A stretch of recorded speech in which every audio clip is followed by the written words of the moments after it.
শুভ বন্ধুরা, কেমন আছো? আজকে মহাশিবরাত্রি। তো সকালে আসতে পারিনি মন্দিরে ঠিক।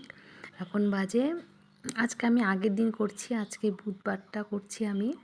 এখন বাজে দুপুর 1:30। তো চলে এলাম মন্দিরে।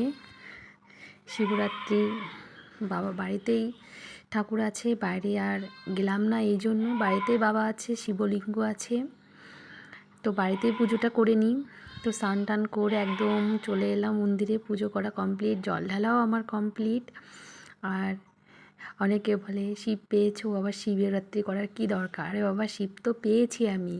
শিবটা যেন ভালো থাকে, সবসময় আমার পাশে থাকে, তার সাপোর্ট যেন সবসময় পায়, সে যেন মাথার উপর ছাতা হয়ে সবসময় শিবটা আমার থাকে, সেই জন্য তো ব্রত করা, তাই কিনা বলো?